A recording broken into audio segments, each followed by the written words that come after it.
All right, so full disclosure, one of the reasons why this is a practice lesson is because I do want you to learn the traditional algorithm, but also because, secret, this stuff is hard for my brain, my older brain, okay? But let's see if I can break it down for you.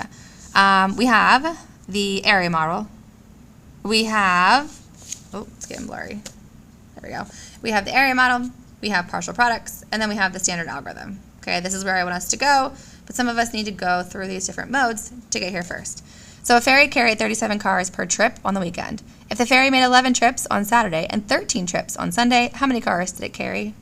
So I'm going to do 37 times 24 because 11 plus 13 is 24. Now, I can use the area model and do the expanded form of 37 and 24 to make things easy. This also relates to what's going on down here with partial products, because I could do 30 times 20 equals 600, which is here in pink. I could do 20 times 7, which is 140, which is here in purple. I could do 30 times 4, which is 120, which is blue. And then finally, 4 times 7 was 28, and here's that partial product. I could add all of those up and get 888. Okay, so the ferry carried 888 cars over the weekend. Or I could just do the standard algorithm, which is what I want you to get to, okay? Sometimes I'll call this traditional algorithm, and sometimes kids call it long multiplication, but that's just because they know to call it long division. But we are going to multiply the ones first. 4 times 7 is 28. 8, carry the 2. Then 4 times 3 is 12, plus 2 is 14. So there's 148.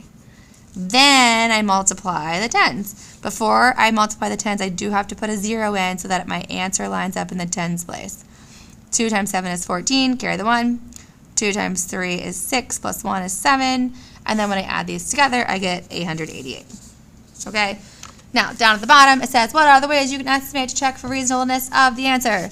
So my original problem was 24 times 37.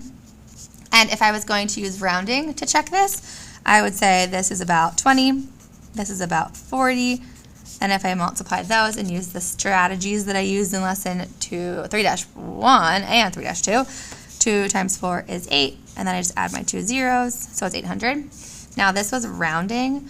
I could also use compatible numbers. 24 times 37. I can rewrite that, we'll say compatible numbers, as 25, because 25 is a nice, even, friendly number to work with, times 40, and now we're looking at 25 times 4 is 100 with 1 0 on the end. So my answer is going to be between 800 and 1,000. Now, this one, we rounded down and rounded up. So this is going to be like a close call. Over here, we rounded up and up. So both rounding up is definitely going to be an overestimate here. Overestimate, which for sometimes is good. It's good to have an overestimate. Make sure you have enough money, or make sure you have enough pencils, or party supplies. This one's definitely going to be a more accurate answer because I changed the digits a little bit less because I moved down 4 and up 3. But there we go.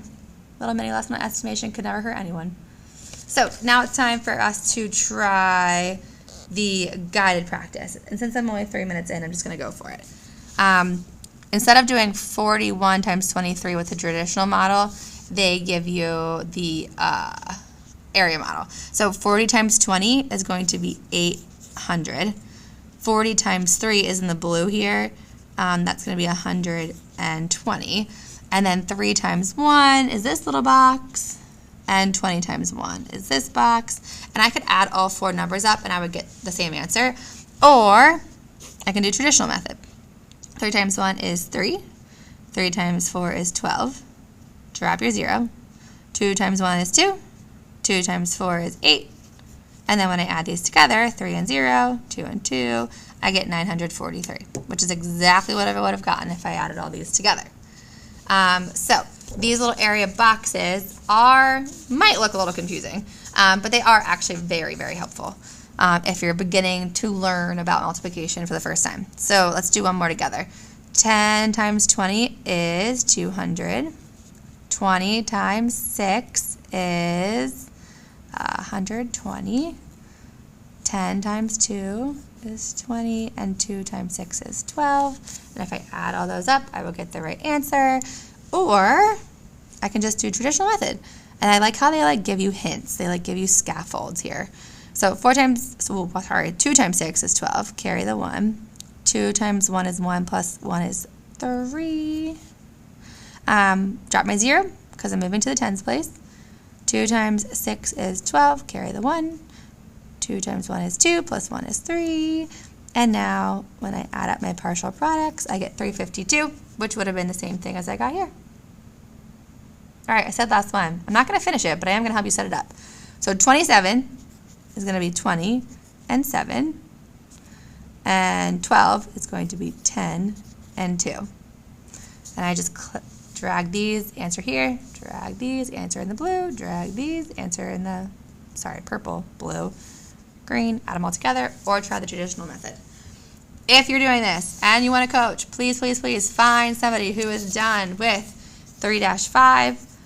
Find a teacher, find an adult in the room, whoever you can use to kind of help you understand this. Because if you're here on 3-4, it's because you need extra practice, all right?